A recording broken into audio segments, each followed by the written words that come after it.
Oh, okay. Now we're I'm, live. now we're live. Welcome to Founder Office Hours. It's our Q&A. Ask us anything about your business or your life if it's affecting your business. Steve and I, after starting our Level Up Club, which we do every Thursdays for heart-centered founders and really immersive learning and getting in and helping each other get to the next level, we both discussed and decided to do this every Friday. So we're here to offer support for anybody who is a business founder and is really just curious about anything business related, or perhaps you have a struggle or a challenge, or there's something that you're really interested in and you want more information on, whatever it is. We're happy to help, but either way, Steve and I will always have some fun conversations that you're always welcome to join along with. So welcome. I see we have one viewer. Whoever's here, we'd love for you guys to be interactive. Good to see you. We want to know who you are and ask us any questions. That's what we're here for. So I'm gonna get started with asking some questions for Lauren. Awesome. What's up with you today or this week? What's new with you this week in terms of business and business operations? So I've been heavily involved with immersing myself into your real estate IQ marketing team operations, and it's been a fun week. This week was cross training and everyone's sharing basically what they do to help one another understand deeper how to also accomplish those things, but also asking magic questions to the leadership team thus far, which was very, very, I enjoyed that. I love this rewarding process of what that is. So the magic questions are, I guess you might have a little bit more detail on what that would be, but it's a full spectrum interview with the team to really make sure that they're happy with their work, with their long-term goals, and what their current life situation's like, so we can offer support and help them. So Yeah, and what would you say is your biggest takeaway, kind of getting involved and observing the training and all that, and also comparing to your previous work places? What are some of the things that you learn, and maybe there's things that we can do better? the one biggest takeaway that I've encountered since really being a part of this process with you guys is that your approach to allowing everybody to really own their work and putting them in a growth mindset, and also nurturing their ability to grow as leaders and just as humans in their careers. It really sets you guys apart from anything I've ever been a part of. Everyone's really, it's from my perspective, committed to wanting to help one another and really put in their work. So I really appreciated being able to witness that. And also your leadership is more of asking guiding questions and really just guiding and empowering people to truly pull out the leader that's already kind of within them. So I value that. I think that is absolutely wonderful. It allows everyone to be a part of the business process versus just commanding people and giving them orders, right? And saying, well, this is what you need to do today and report back. It's everyone's truly immersed in designing and adding value and adding ideas and brainstorming together. And so I really appreciate that. Feedback on how you can improve. I'd say the only thing that's really come up so far for me from my perspective has been figuring out a tool to use that is basically going to help the entire organization communicate together. So that way, when there is some sort of change or something shifts, there isn't any kind of disruption or lack of communication. I'm saying this without knowing what you guys already have in place in that regard. So, Yeah. but I see Appreciate that. some room for growth there. So some kind of organizational, maybe like whiteboard or something that just has updates on there so people can refer to it and then learn from that. So Yeah, thank you for sharing your perspective. I share a little bit on this at the level of club, but maybe this is the venue to go a little bit deeper too. So I didn't always lead the team this way. I think I was more hands-on and more operational before, which means I was assigning tasks. I was kind of managing more of the project, whereas now where I'm standing, I'm managing more of the people and allowing them and teaching them how to manage projects. So my previous style was more kind of telling people what to do and assigning tasks and just kind of holding people accountable on the task. While it's effective and we got things done, I think it reaches limitation when the team gets bigger, because you can't just kind of tell everybody what to do. It means that when we do that, it means that we are leveraging, say, their time and their skill set, but we're neglecting the biggest asset, which is their creativity and their brain. right. I think it also helps that I took some time to step back a little bit from operations, and I think also kind of leveling up myself. So now kind of re-engaging, but kind of looking at a different level, at a little bit higher level. It helps me realize that it's not about getting the projects done. That's very short. That's more short term. What's more important is growing the people.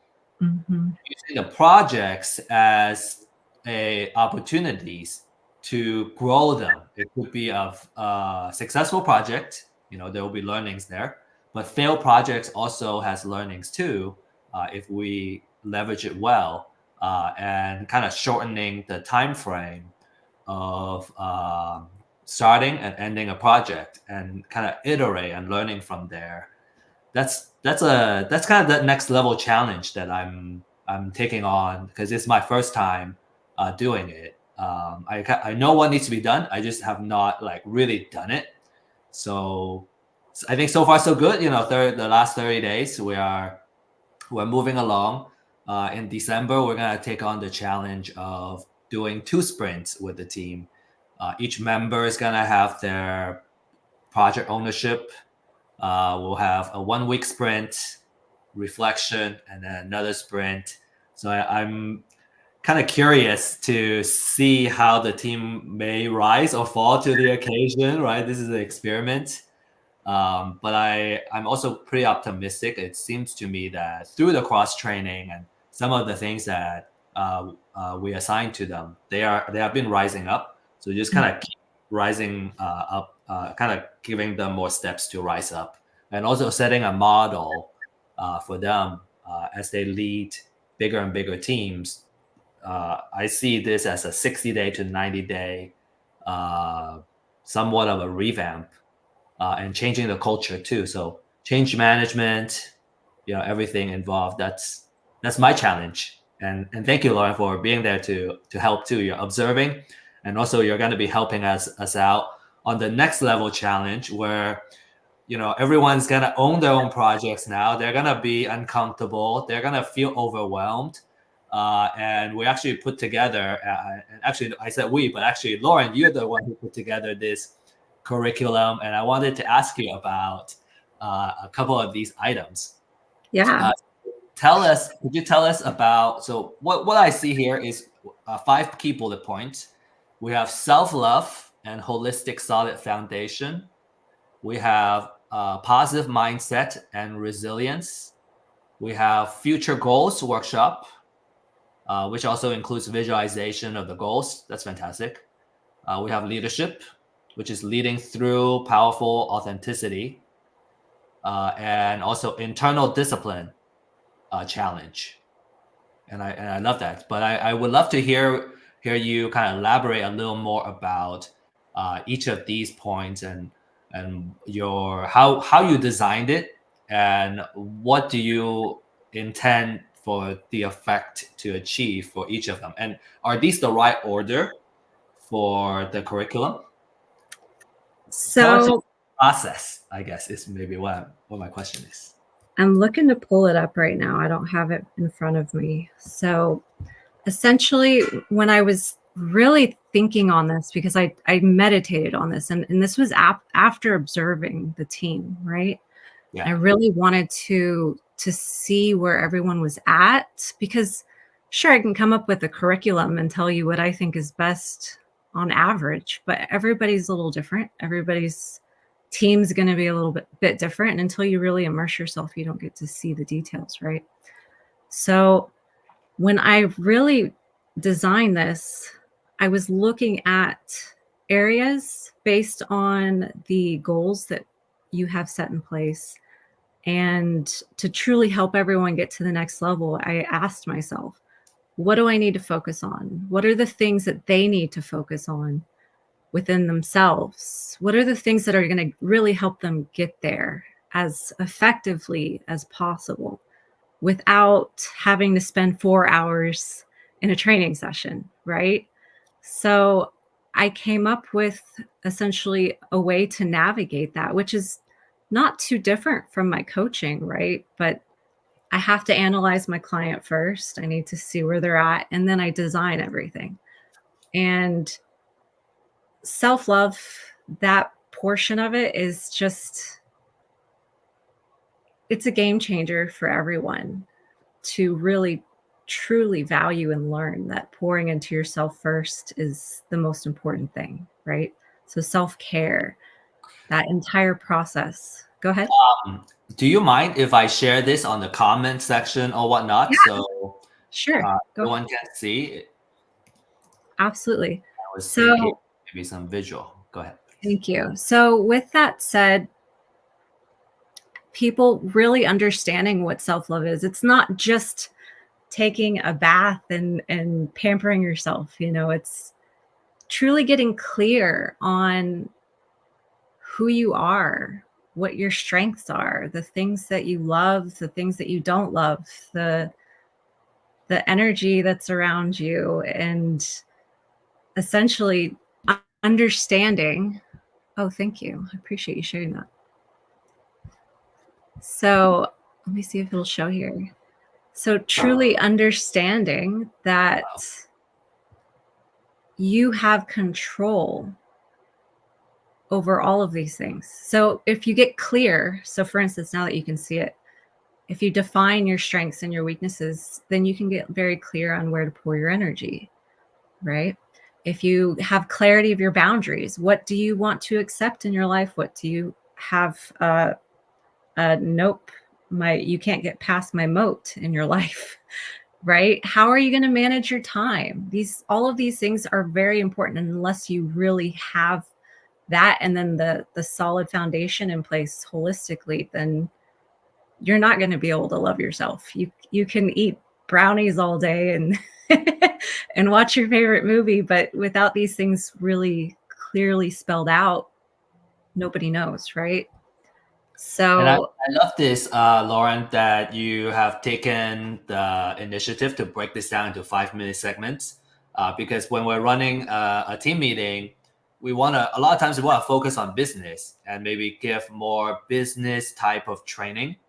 But at the same time, what I noticed is that in the past, there's always in kind of internal resistance because our associates or our team members, they have not grown their life to kind of understand on that next level.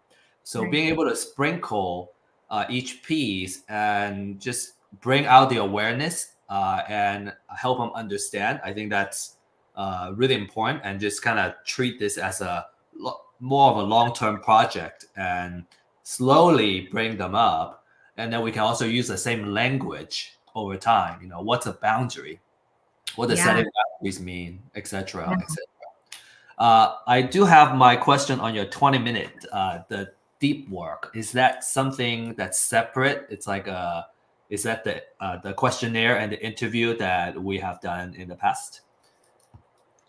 So the idea for the 20 minutes was to go over the discovery call, which is going over the holistic questions and seeing where you're at. That's going to vary per person, Hmm. obviously.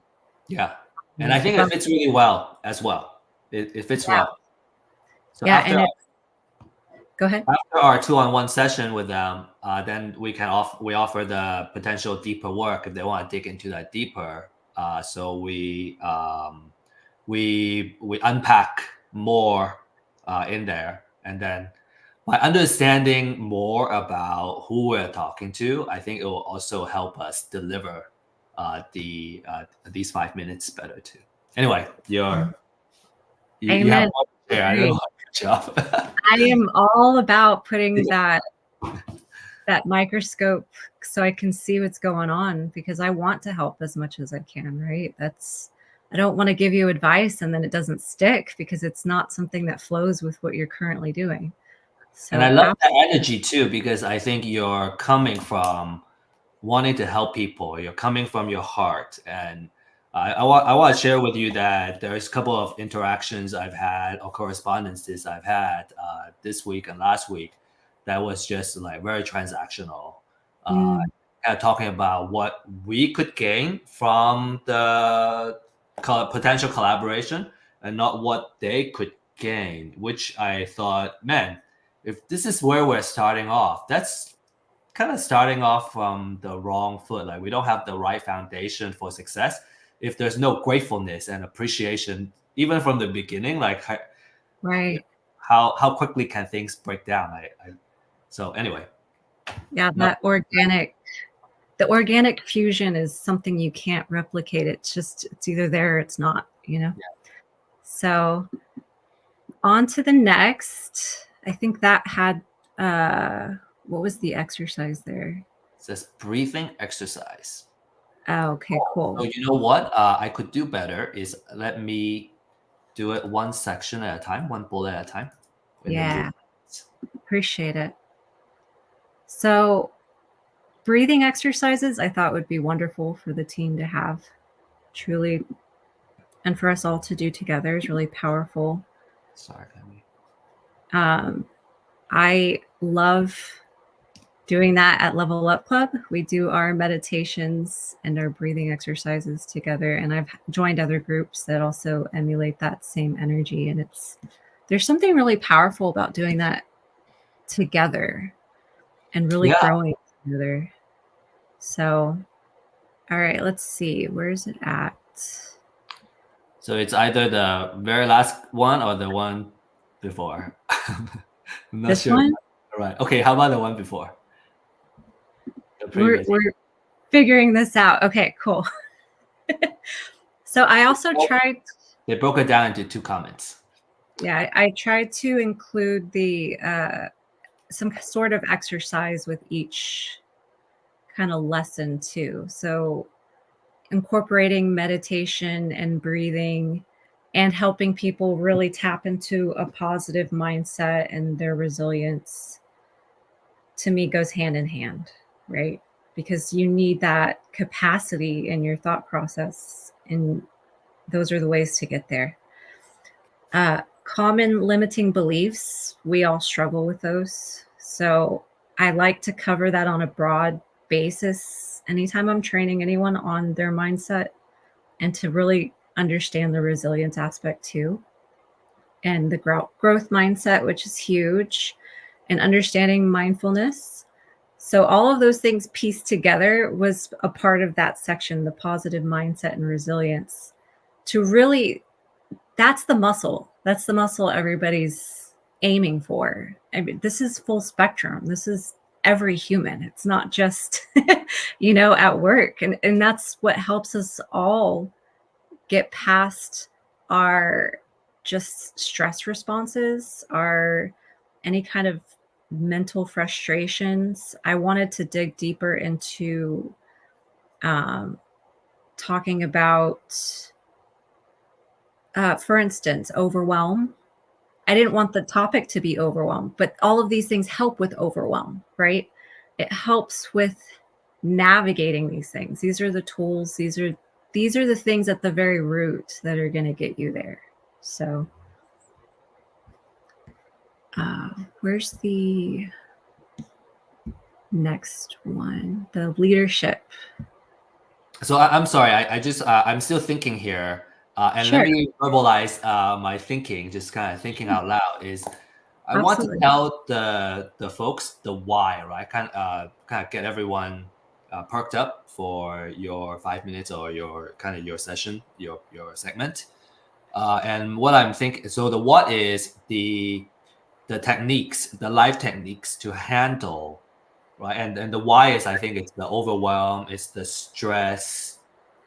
What else would you say is a good why? Just kind of prepping everyone on why we're doing it, and then and then introduce you is how I'm thinking we execute on this.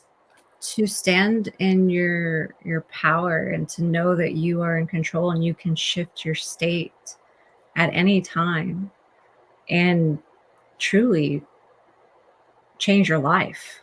This is more than work.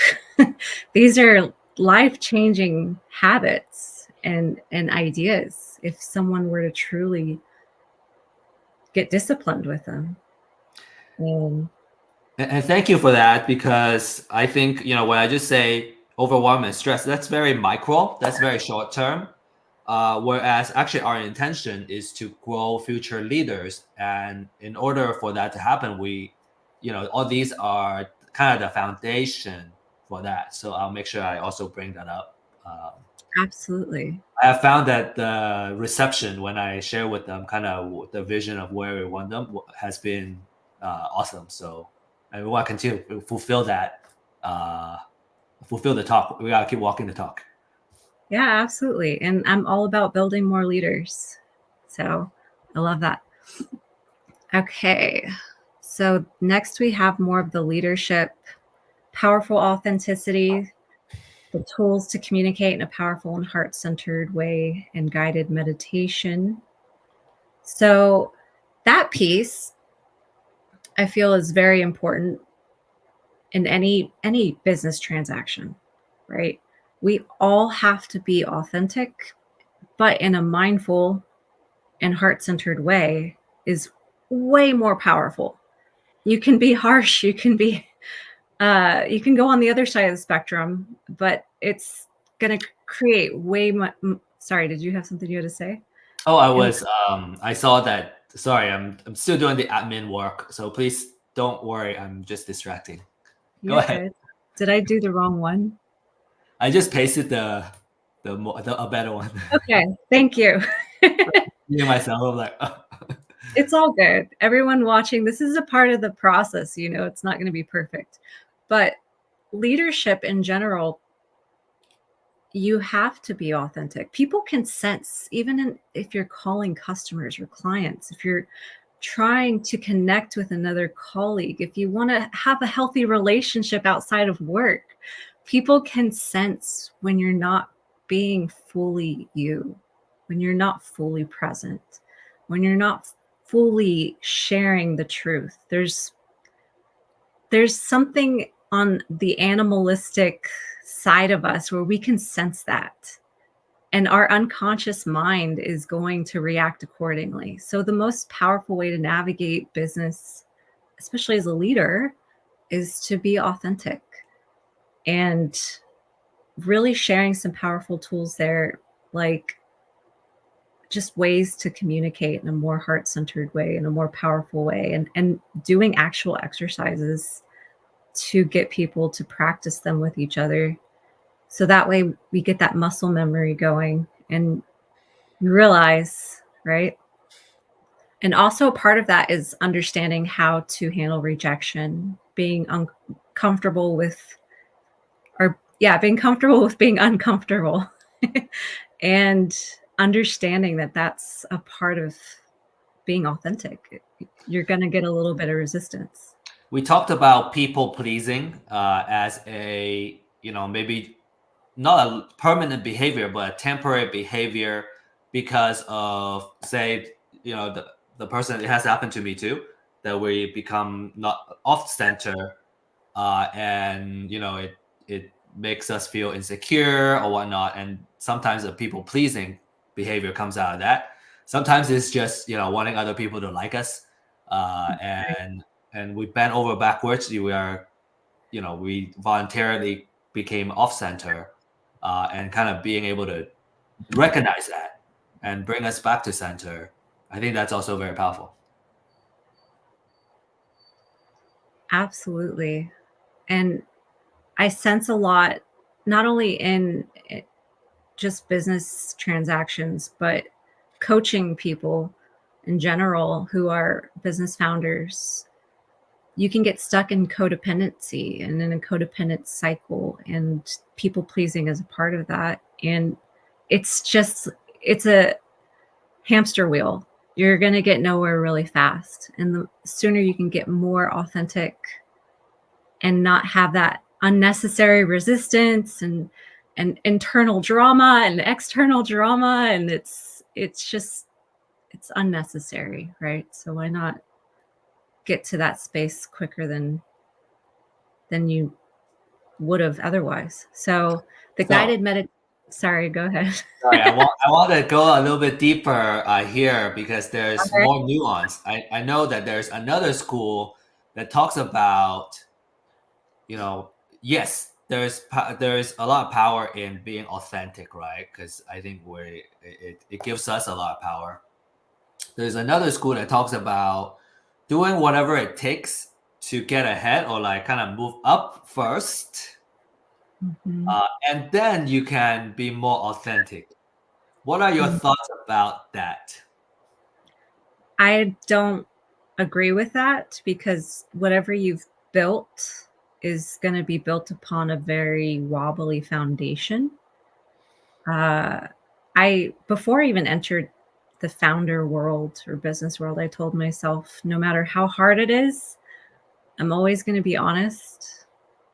And I'm very grateful that I came in with that mindset, because it really shows you who is truly in your corner.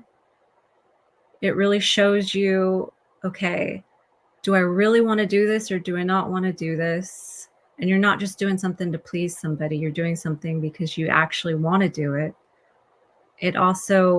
It just creates a better foundation, because if you walk in just people pleasing and telling people what they want to hear and filling in voids, whether it's somebody else's or your own, because maybe you're a workaholic or you just don't know what you don't know, which is also very common, it's still going to come crashing down and it's going to start exploding at some point.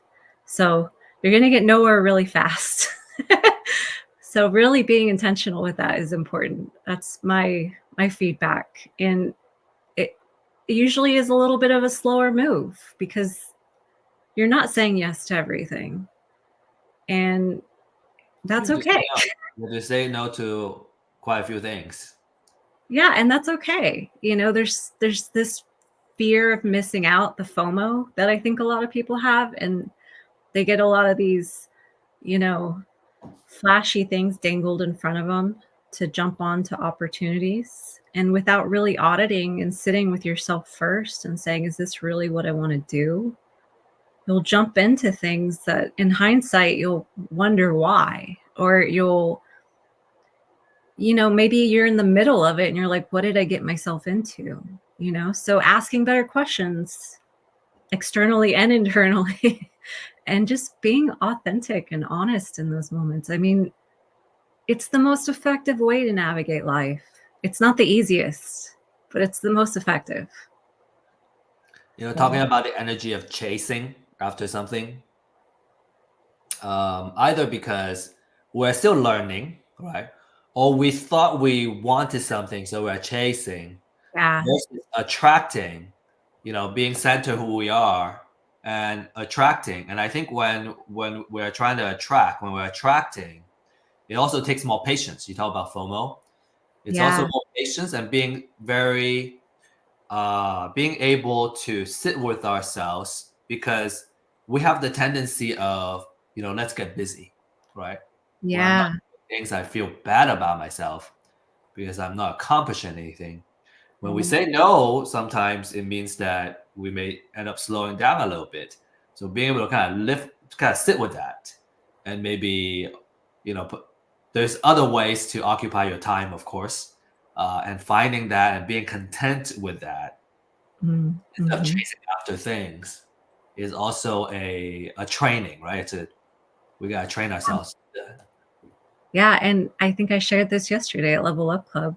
I was addicted in my past life to always being busy, which is I call it being a workaholic. And we tend to focus more on just filling our plate and doing work and getting things done versus taking that time to pause intentionally and meditate and really assess the things that you're doing, work on the things that are priority, and the things that you are working on.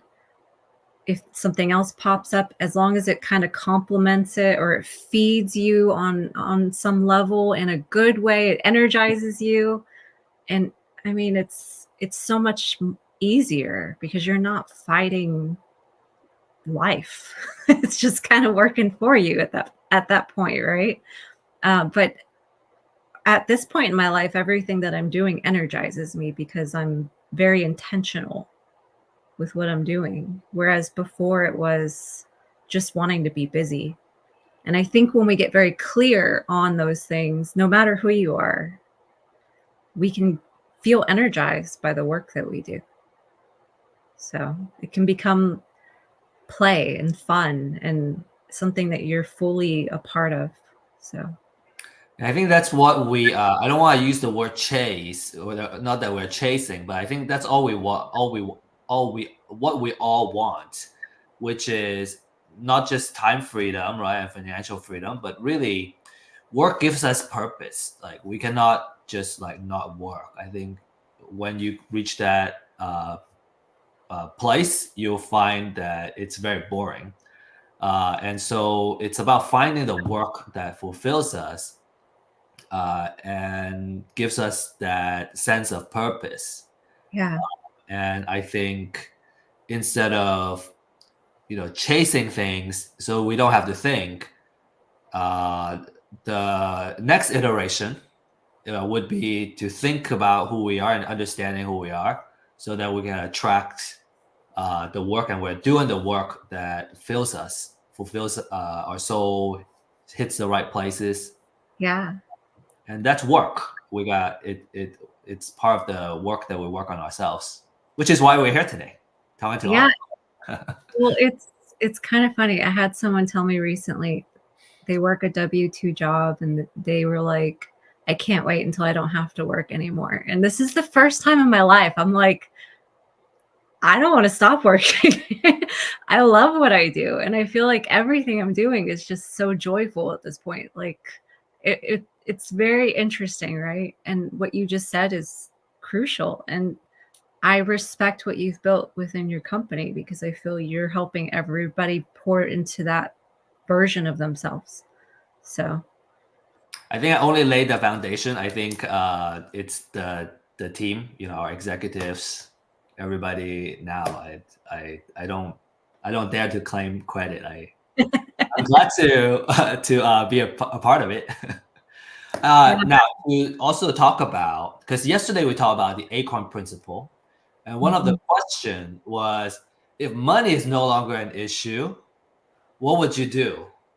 Right? A lot of times we're working for money, and we think that okay, we got money, we don't have to work because we hate our work. So how do we? But if money is no longer a problem, and then what? Remember what I said, that we need work to give us purpose. What kind of work would we do to feel fulfilled, and we're challenged, and we're living a full life? Because there's rest, there's also work, and that's part of life. Yeah, I don't know if you remember my answer, but it's pretty similar to what I'm doing now. It's pretty much the same thing. The only thing that I added was traveling the world with my daughter and showing her history through actual traveling versus a textbook.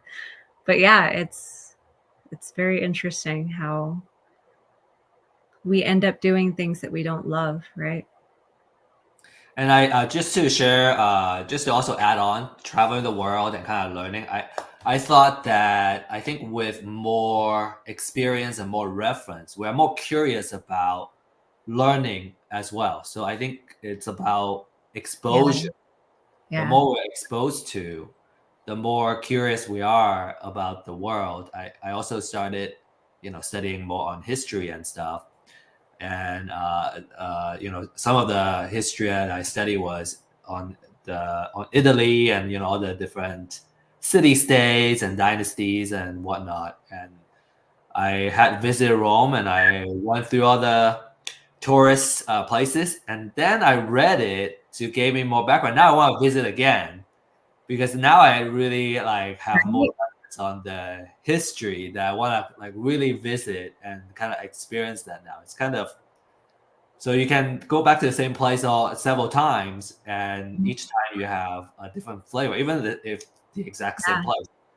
Yeah, Is that interesting? That's like life. it is. The And same I thing. think You do it the is. same thing, and some people say, "Oh, it's Groundhog Day," but actually, the movie, he actually figured out how to have fun, even though it's the exact same day. Yeah, because we get to choose. We have the power. We're in control. I mean, would you really, if you had the option, why would you want to be miserable every day? If you had the power to fully live in the moment and enjoy life, right?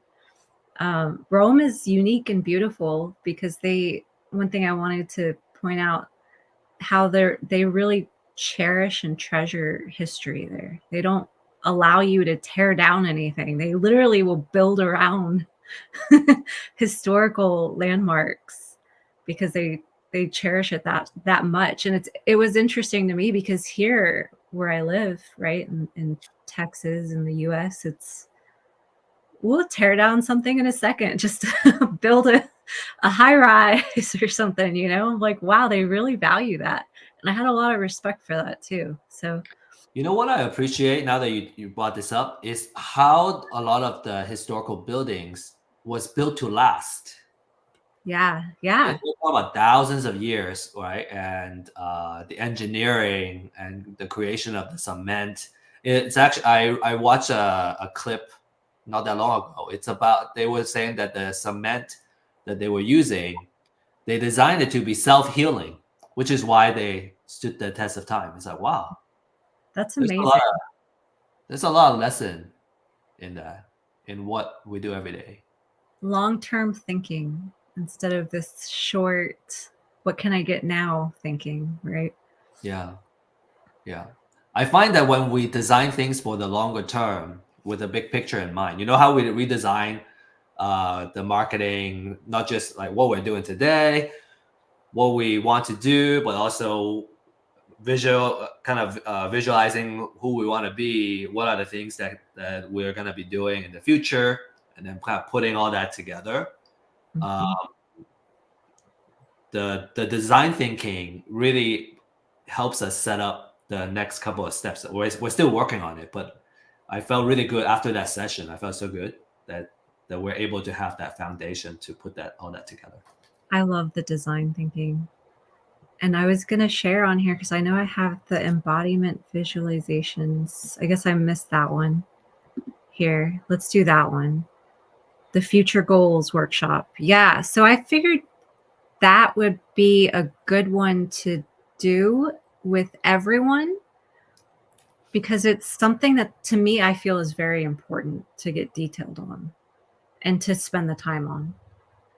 And the visualization piece is powerful, and truly understanding, okay, I can write these goals down that are measurable and detailed and time bound and all these things, but what do I need to get there? And that's the embodiment piece. And unless you really embody that version of yourself, or at least the version of yourself you need to be along the way in each role that gets you there, and then that visualization at the tail end is very powerful. It's like pulling a string when you're like sewing something. It kind of pieces it all together. And the visualization is really physically putting you in your body and like feeling it and believing it and getting you to that next level. So I wanted to touch on that. The not knowing the exact content, I see that the future goals workshop can be a big game changer, not just short term and setting goals for 2024, but for their life too, for their career and their life. So. Absolutely. And I visualize that already as being something that's a holistic thing, right? It's not just work. It's also, what's your family life like? What's your health like? What's your everything? So having been through your program myself, I can see a lot of benefits. I appreciated that. Thank you. I'm glad. Thank you. And then the last little piece was the internal discipline challenge. So I see this as being necessary for anyone. There's a common saying, if there's no pain, there's no gain.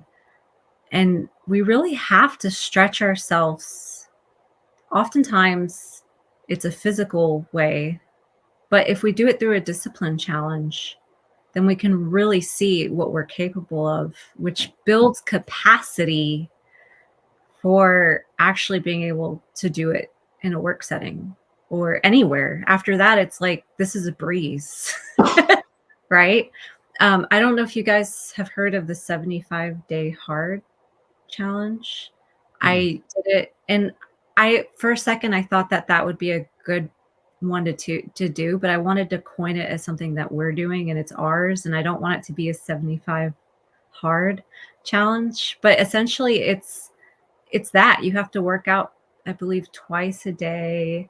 You have to pick a specific diet, and you have to read a specific number of pages from a book. There's so many different things you have to follow, right? And it's all about doing it for 75 days in a row. And if you don't do it each day, you have to start back at 1. Oh my gosh. And me being the crazy person I am, I chose to do this during COVID. I was like, I'm bored. I'm going to do this. So it was, you can't drink alcohol too. I knew there's more. I feel like I'm missing details, but I wanted to challenge myself, and I really felt a huge difference after doing it. I'm like, I knew that I could do an intense diet after that. I think I did a keto diet without cheating, and I knew that I could stick to my workout plan. And I realized like doing this consistently actually made me feel so much better. And so the days that I didn't get those steps in, or I didn't get to go outside and exercise, I felt like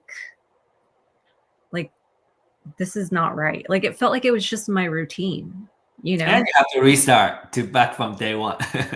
Yeah. Well, and it's just something that is worth doing, is kind of my point in mentioning that. So yeah. It really reframed. I remember at the tail end of doing, I think I did it twice. I remember thinking, okay, well, I'm just going to treat this like I'm brushing my teeth every day. Like I'm just going to make sure I work out this much every day and I eat this way every day. And it really was life-changing. So I figured implementing something like that would really help everybody with that implementation of new, really healthy habits, right? So I wonder, because it's already the first today, right? And trying to fit everything in this December, and we kind of wrap this up the year really well. Whether it makes sense to be, first I was thinking 28 days, but also maybe 21 days because it's 21 days to form a habit. Yeah.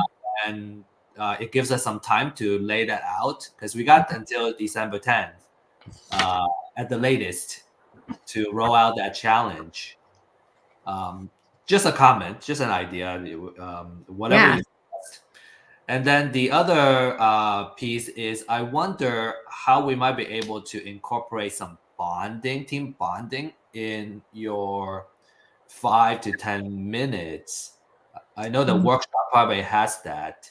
Yeah. And I think I don't know if it's asking too much to accomplish in like 5 minutes. So, No. but I think adding that piece would also add another dimension to the curriculum. Yeah. Thank you for that. I will You, be mindful of that. Yeah. I think there'd be a lot of value in people sharing too from personal experiences, or if somebody is vulnerable enough to share with everyone where they're at and I could offer tools in the moment, that could be powerful too. yeah, I would love to. I would love to have those moments. I think if everyone is learning to be vulnerable in the session, I think it'll definitely create a lot of bonding moments. Yeah, and it's all about helping and getting the most impact, right? And we can't get there unless we're fully in and vulnerable. So hopefully that's the case for everybody. That's what I'm aiming for. If we can achieve that, wow, I can see a lot of potential in this team and what we can accomplish. And just to maybe step back a little bit from the training curriculum, thank you, Lauren, for sharing and explaining your design. Is that in addition to this, we're also offering business operations training, which is how to run meetings effectively. Death by meetings, we don't want to go there. One big lesson that I have learned, and I have gone through times where like we just spend all our time meeting and we're not effective in our time. People are pulling different files and trying to explain a long file and trying to get ideas from everyone. I've been through a lot of bad meetings. How do we run it very effectively? That has been my training from John, our executive. Leadership training.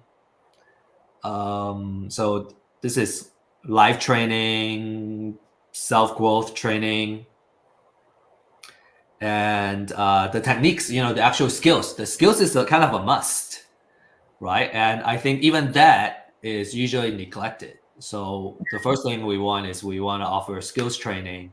And what we're doing now is our teams are sharing their best practices. So they're cross training each other, which I thought is really good. When we were first building from scratch, well, guess what? We are the only trainers. And my recommendation is record your training on a tool like Loom or some kind of training and get someone up to speed. But then over time, have the training be as organic as possible, so everyone can train each other, and the more senior people can train the more junior people, and actually even junior people can start creating trainings because it's a leadership challenge for them too. If they can articulate and explain the new things that they have learned, that's a big part. So we're really embracing the training now as a part of what we do. So aside from that, kind of the management, right, business operations and running meetings, kind of training, leadership training, and then also self-fulfillment training.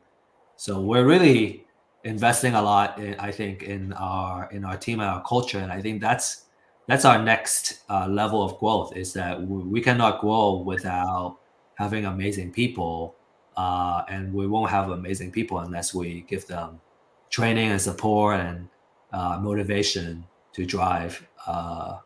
We had a question, I think, last month on how to scale. Say this is a big part of it is, as a founder, like there's only so much we can do. We get to a particular point, you become the bottleneck. Right. You gotta burn yourself out. Right. So the way to do that, and I learned it the hard way, is to embrace training as part of the scaling. And there's so many different facets of scaling too. And we can talk more about that if there's interest. I have a question for you, Steve. And thank you for sharing all of that. I wanted to really ask, and because I'm curious, and I'm just assuming that people who are watching this would probably be curious too.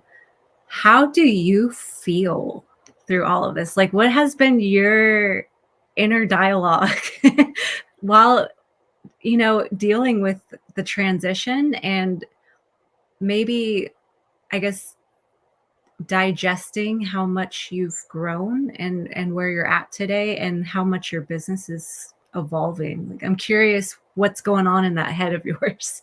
Oh man, that's such a there's so much to unpack, I think, on this. I see that entrepreneurship is a growth journey. I see a lot of hardship along the way as a challenge to grow. I have gotten stuck, and I have, I learned to lay down my ego and ask for help. And I found that's a really powerful way, I think, to get people to help. Because, if we think we're the best in the world and, we're not asking for help, we just close down, we're not going to get any help, and you're going to get stuck to where you are.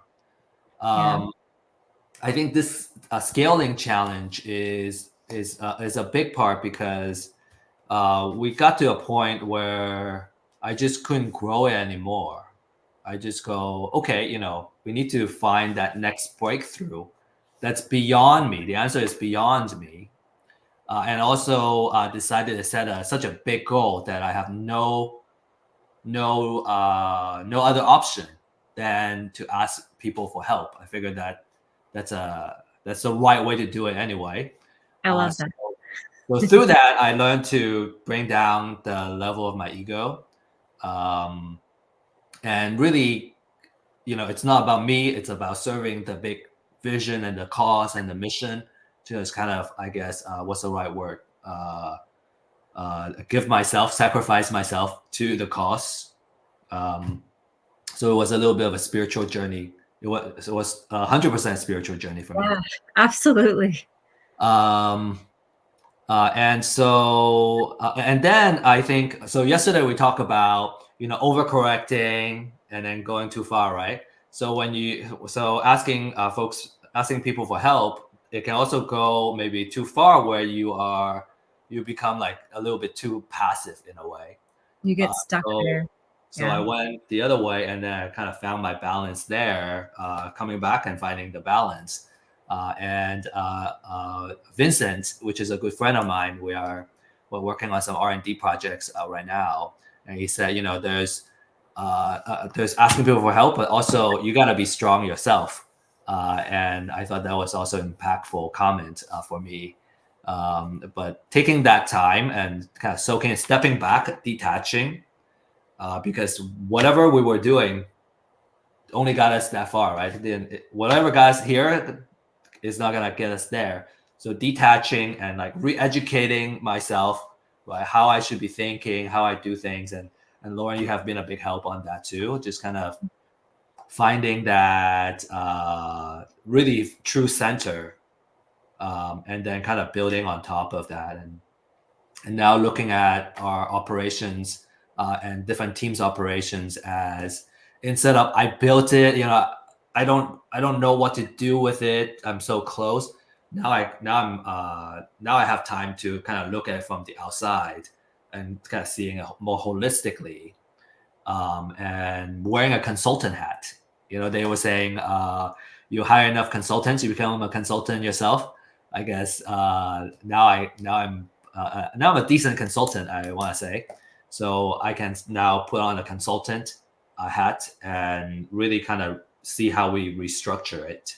And I think, again, within 60, 90 days, I think we would be at a very different level. And maybe there's another part of the team that I can also do. And I think we can help different business owners and different businesses. I think we're all suffering. We all have things that are holding us back as business owners, company founders. And so if we can receive help, we're open to ask for help and receive help, and be grateful and appreciative of the help. That's what would take us to that next level. And thank you for sharing and being vulnerable about that. I feel like that process is almost necessary for a lot of people. And I want to add that it can take longer or shorter based on your resistance to it. Mm-hmm. And I also want to add that what you were just saying, which was asking for help, that piece is huge. And I think if we view things as the negative piece of it, right? You were saying the challenges too, right? So the challenges they're not a dark moment in time. They're actually an opportunity. And if we can view it as that, right? I think that's where a lot of people get stuck, in that passive place that you were mentioning, because they endure challenges and then they go the opposite extreme, and then they get stuck in those negative emotions. But really seeing it as an opportunity. Okay, how can I do better? What do I need to do right? What do I need to dive deeper into? What do I need to get clear on and get centered on? And what are my exact values, and what's my mission and vision today? And what exactly am I building? And is this aligned with where I want to go? And I think a lot of those things will clear up. So kudos to you for doing the work. And I have to say, from my perspective, there was no resistance with you. You've been a pleasure to coach and work with. You're always open to feedback. You're always open to wanting to grow and be your best self. And to be blunt, it's very inspiring. So I value that in you, and I appreciate who you are. And I if anything, have always tried my best to emulate that same energy. So I think that's the way to get through that mud a little quicker. So yeah, I think thank you for that. I want to acknowledge it makes me feel really good inside. I have a lot of ego after all. I think as founders, because there's business is not easy. If it's easy, anyone would do it. But I think if it's the right, because it's not easy and it's a challenging thing, it keeps us engaged and it makes us happy to continue to grow that and keep building, right? I thought that the comment I wanted to make was, because there are so many things that we need to pay attention to. There are times where we end up needing to do things that we're not good at. Mm-hmm. And my caution is, if we spend too much time stuck in doing things that we're not good at, we can very quickly lose our sense of confidence and feel insecure. Yeah. So kind of being mindful of that. I think the best way is to bring somebody in who is really good at that, and then we learn from them. Not just like, oh, okay, you're in charge, whatever, you do this. Right. We absorb, right? We absorb from them. So it's a worthwhile, whatever price tag it is, be it, there's so many different kind of resources, be it cash, be it, equity, be it whatever, absorb. So then now you level up yourself. and now you get really good at this, so you can continue to kind of grow. And that's certainly a philosophy I've been trying to follow. I love it. It's great. And to kind of circle it back to the training, everything on there is really, it's designed to get you to that space in a very effective way. So I hope that it's just as successful as it I visualize it. That's the vision. I visualize it too, so I think we'll visualize it into reality. Awesome. I was just gonna also add that I think when we're just starting in our business or our career, we don't think as highly, or we don't appreciate of what your curriculum is here, Lauren. I think getting things done, right? All the skill sets that are hard skills, and then I think if we don't improve on the other side, I think we'll quickly, maybe not quickly, but it will certainly hit a plateau. Right. That is coming from basically not understanding ourselves. Right. We're chasing after stuff, right? So the next phase was to really learn about ourselves, so we can also learn how to work with other people more effectively, as the next way to kind of get over that hump. So I really appreciate what you have created here, what you have designed. I look forward to your training also. Looking forward to it. I love this. It doesn't feel like work to me. So I'm excited for it. The goal. Yeah. All right. Well, our hour is up. Is there any last minute remark that you would like to share with everyone, Steve? I'm good. I may have more questions for you, but we can save it next week. Sweet. All right. Exciting. Thank you guys for watching. I hope you get a ton of value from just a moment of watching this. That's our goal. And we're here to help and support you. So if you're inspired by watching this to share more about your situation, where you're at, what you need help with, that's why we're doing this. We'd be happy to help you. And your comments do show. So if you want to share them, I'll be very, very intentional about making sure to cover it next week on Friday. So yeah, and to that point, I do want to make an additional comment, is that we enjoy going deep in topics also. And actually, Lauren, your comment to me just a couple of days ago is, I wish we can go deeper. And so if you have questions, you want to go deeper, want to do a deeper dive, let us know, because we're geeks at heart, and I think going deep. We enjoy it. We want to go deep. We enjoy that. Yeah, it's fun for us. All right. Thank you.